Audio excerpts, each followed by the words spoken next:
Secretary general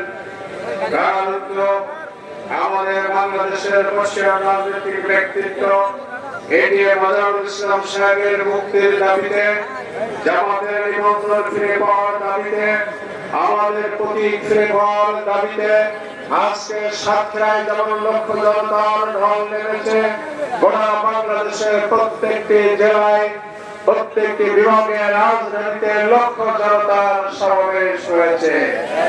আমরা সাতক্ষীরার প্রত্যন্ত এলাকা থেকে যারা কষ্ট সকলকে আন্তরিক কৃতজ্ঞতা অভিনন্দন জানাচ্ছি। সেই সাথে বর্তমান গভর্নমেন্টের সরকার প্রধান ডক্টর মোহাম্মদ ইউনূস সাহেবের কাছে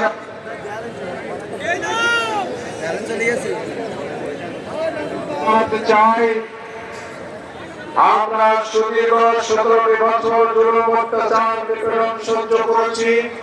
আমাদের শীর্ষ নেতৃবৃন্দকে মিথ্যা মামলা দিয়ে মিথ্যা আদালতে বিচারিক হত্যা সম্পন্ন করা হয়েছে। আল্লামা সাঈদী সাহেবকে হত্যা করা হয়েছে। সাতক্ষীরার প্রাণপুরুষ প্রিন্সিপাল আব্দুল খালেক সাহেবকে হত্যা করা হয়েছে। এই সাতক্ষীরার মাটিতে 48 জন ভাইকে পাখির মতো গুলি করে হত্যা করা হয়েছে। এই শাসনের উৎখাতের আন্দোলনে বৈষম্যবিরোধী ছাত্র সমাজের সাথে বাংলাদেশের যে রাজনৈতিক দলের নেতা কর্মীরা সর্বোচ্চ অবদান রেখেছে, সেটি হলো ইসলামী আন্দোলনের ভাইরা অবদান রেখেছে। তাদের রক্তের উপরে দাঁড়িয়ে সরকার, আমরা আশা করি এই সরকার পরিচালনায় আপনি সফল হবেন।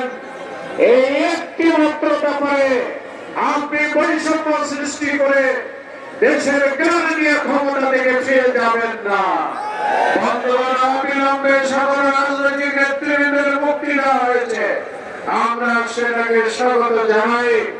অনুরূপভাবে অতি অল্প সময়ের মধ্যে বাংলাদেশের ইসলামী আন্দোলনের প্রাণ পুরুষ এটিএম আজহার ভাইয়ের মুক্তি দিতে হবে, দিয়ে দিতে হবে। আপনার সাতক্ষীরার ইসলামী আন্দোলনের আরেক ভাই যারা বরকতুজ্জামান সাহেবকেও একইভাবে কারাগারে মিথ্যা মামলায় আটকে রেখে তাকে ফাঁসি আদায় দেওয়া হয়েছে, তাকেও বেকসুর খালাস দিতে হবে।